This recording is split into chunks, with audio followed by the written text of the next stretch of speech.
So, hey Jack, update. I think this is what I was up to last time I showed you a picture. So,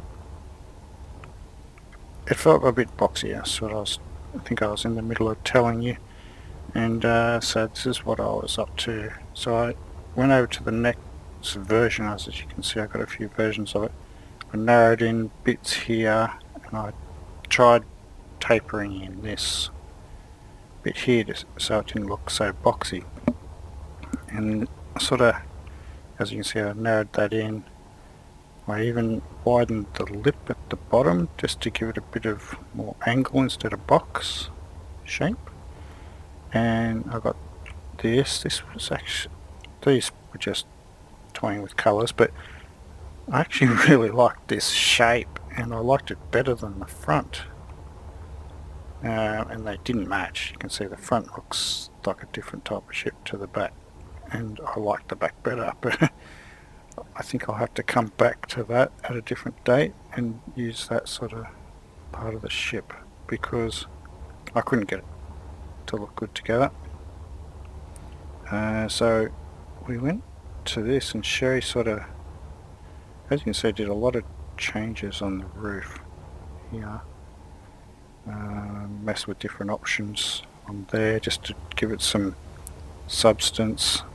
Sherry came up with the idea of maybe drawing this out like a bit of a wing, so I did that, but it still didn't quite look how I wanted.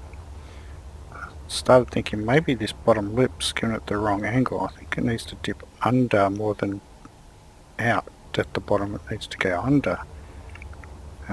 So I gave some more shapes just to, like it's the same amount of blocks, but it's just dipped in a bit and it gives it a bit more narrower look.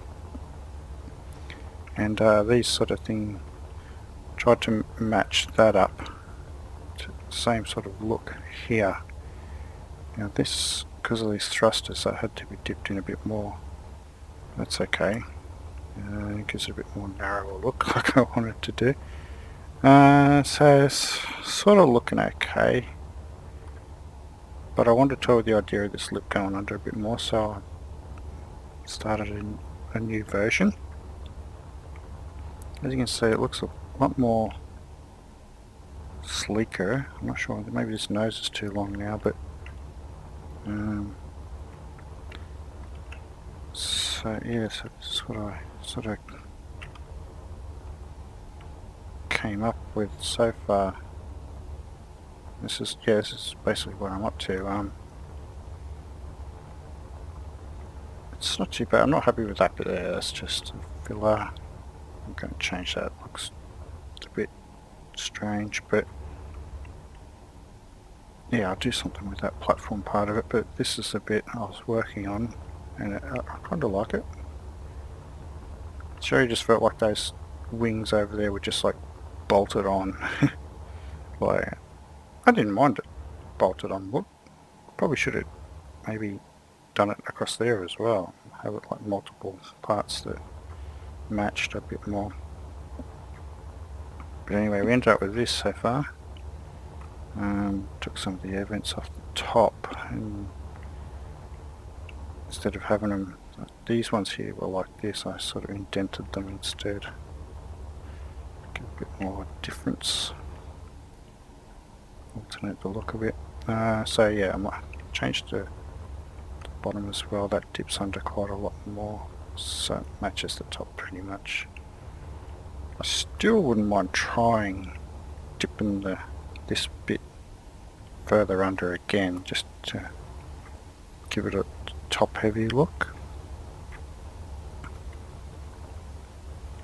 Anyway, but it's alright. I'm kind of liking a bit more how it is now. The other thing I want to show you is once I got all the thrusters on to test it out, I started messing with these gravity generators and mass blocks to build. So what happens is, so these gravity generators up here, you can see there's one right there, and when you turn your jetpack off you just walk around like normal. It gives you a sort of an artificial gravity. So now when I think back before planets were a thing, it used to just be in space, and so they had these artificial mass blocks which give the ship a mass that reacts to the gravity generator. So normally if you have one of these gravity generators on, this block isn't affected by it, but these blocks are special blocks that are affected by this, and I've got it, the gravity's, say this was the orientation for the gravity, so downwards is this way, and it pushes towards these mass blocks, so basically pushing the mass blocks this way, but it's all attached, so effectively the gravity generator is pushing against this which is attached to it, and so it keeps pushing, so it makes the whole ship move. And you can just adjust, I've set it up so you can just adjust the gravity amount to change your speed. Now I think if we look at, say, gravity generator, so we're looking at 567 kilowatts. So a large ion thruster, go to a large one, 33 megawatts. Even small thruster, the smallest version is 3.3 megawatts. So it's like, it's cheap. It's cheap to run the gravity generator. So actually I deleted a bunch of gyros when I was messing with that. There should be enough there to steer, hopefully. Or it's just to test this out and show you. Now, so look at this from the outside. So on the second hotbar here, you got your normal thrust, left, right, up, down. It needs a lot more thrust, I think, for general use, but we'll worry about that later once we finish some other stuff. Now, so normally you press forward and you go like that, and you let it off, and the thrusters, inertial dampeners, make those thrusters so stop here. So if we press Z, it turns off the inertial dampeners. So if I push forward, you just roll along. So the same effect I can get by pressing my number 3 button there, which turns off the forward and backwards thrust. So I can't go forward and backwards now, but I can go left, right, up, down, which basically means I can steer. Now, if I turn on number 4, which is my gravity drive parts, right, which also I set it up so it turns off that's the normal gravity for the ship as you would be walking around. Now, so as you can see, if we come down here, I've turned it on, so all this is now active and those mass blocks are active. So the gravity job's on, but the gravity amount I've set to 0 at the moment. So now you can see number 1 and number 2 on my hotbar. Now I press number 1 and it increases the amount of gravity is pushing down on those blocks. So now if I push it all the way up to the max, which is 9, it's actually pushing my ship forward without actual thrusters. Now if I had my thrusters on, it would be trying to counteract that because of the inertial dampeners. So basically the gravity generator is pushing me forward and I can still steer, and as you can see the downwards and sideways thrusters are still steering me. So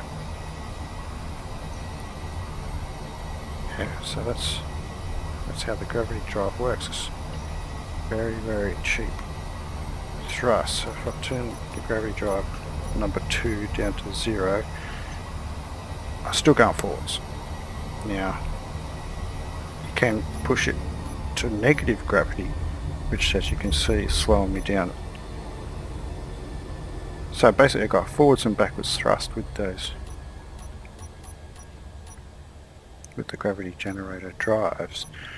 Now just to get the exact stopped, I can turn the forward and backward thrusters back on again, and that, yeah, that sort of brings me to a perfect stop. Yeah, see, I'm suffering without those gyros I deleted earlier. Trying to turn, but we'll fix that. So the other thing is, if I turn off inertial dampeners, and the gravity drive's on, the thrusters are on, so basically if I push forward, now those thrusters don't counteract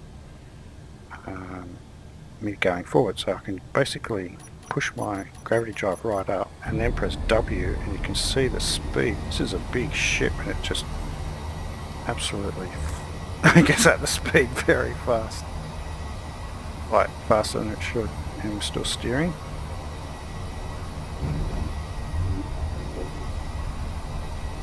So now we're at speed. The thrusters are on, but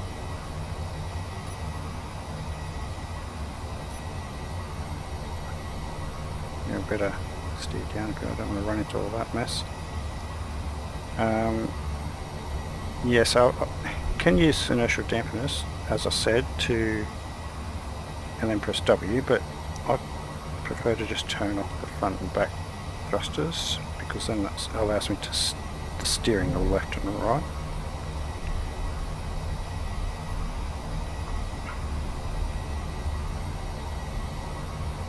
Yeah, so to stop I can press backwards, turn on the thrusters, because I just turn the thrusters on, they'll help me stop. The gravity drive helps me stop. If I want to, I just switch the gravity drive off, and that will just bring me to a stop really quick.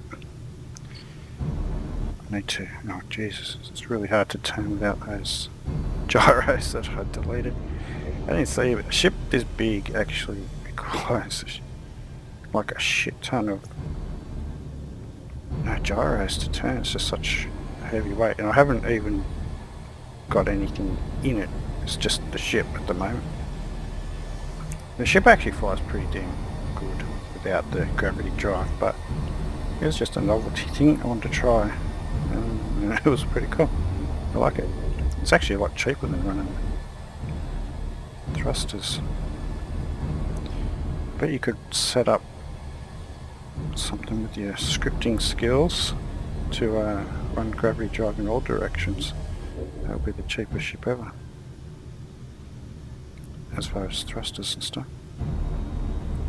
Be cool if you could get it to work with WASD, so it worked like a thruster, but or you used it like as if you were using thrusters. So that'd be cool. You could do that, I'm pretty sure.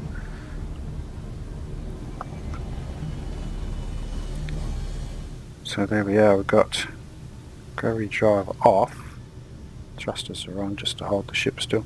Gravity drive off, which then turns the normal gravity back on. So here's a little, this is a new block that's been added with some DLC, and you can put like a blueprint on it, and it shows you like a holographic image of the whatever you put in the table blueprint.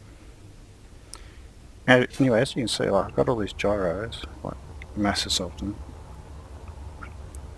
all down there, all down there, all down there, on the front even. Some of them I deleted them when there was a whole bunch more, but I deleted them when I was modifying the front of the ship.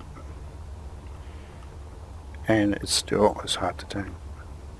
Sometimes I feel like too much of a ship's design is thrusters and gyros instead of the fun part of making it look cool. Like, if you look, I've got all those thrusters there out this side and all those thrusters as well, and that seems like, yeah, it looks like a lot, but it's really not enough. That block is the right size for a large one, which would probably be more powerful, but it doesn't look very good. So Well, it doesn't look as good. Anyway, so that's what I've been up to. I also, on these pods on the side, I took the flat bit off and put some, these are airtight hanger doors. So this pod is kind of just a separate pod at the moment. I could join it up, have a walkway obviously coming out this way, going into the pod there, which I probably will do. Well, I definitely will do. But what to do with these hanger doors, I'm not sure yet. Well, I had an idea for having welders inside the pod that built things. Two different options. You can build missiles. There's a block called a warhead, and it just, I think if it takes damage it blows up, and you can set it on a timer so it blows up after a certain amount of time. So you can actually make a little rocket ship, just a rear thruster, maybe a gyro, I guess, I don't know, to keep it straight, and you know, a warhead or two or whatever you need on the front of it, and it's actually a pretty devastating missile from what I hear. And so I could have a welder and a projector projecting an image, and we'll weld up these missiles, and I'll be able to launch them out there, these gigantic missiles. Now that's one idea. The other idea I had, and maybe you might be able to do both because it's a big enough cargo bay, have another welder that welds what's called decoys. They basically attract enemy fire. So if I had little decoys that I could print and just push or launch, or even put thrusters on them and have them shoot out, some sort of cheap thruster it had to be effective, or cost effective. They might launch out as well. Maybe you could have them come out the back, but I prefer to be able to shoot with decoys ahead of me. So say there was enemy base that way, coming into range, and you can hopefully print maybe these decoys in some sort of setup, so that they pushed a whole bunch of them out in front of you, maybe like 20 or more. Just keep printing them, keep pushing them out as you fire it, and all the enemy fire is going to go towards these decoys just flying around everywhere ahead of you, while then you move into position and with your guns, turrets, which I don't have yet, take out their base. Anyway, distraction. So that's an idea for those pods, which I kind of like the idea of. Still didn't make any progress on that drilling arm idea. I didn't go back to revisit that yet. Something we noticed last night, Sherry and I, is that these pods on the side that we made, 1, 2, 3, 4, 5 by 6. That opening's 5 by, well, it's actually, the opening will only be 4 by 5. But that nearly fits our whole old ship. You'd nearly be able to park it inside that, just that little pod. Pretty big step up in size. Now these are nothing compared to some of the stuff I've seen on the Steam Workshop. Though huge ships people make. Not sure whether they're making them themselves or whether they're just using some sort of 3D program to transfer the blocks into the game without doing any of the building themselves. I'm not sure. Anyway, so that's that's the update. Not sure if you're interested to if you want me to keep updating you, or whether it's boring you to death. But anyway, that's it.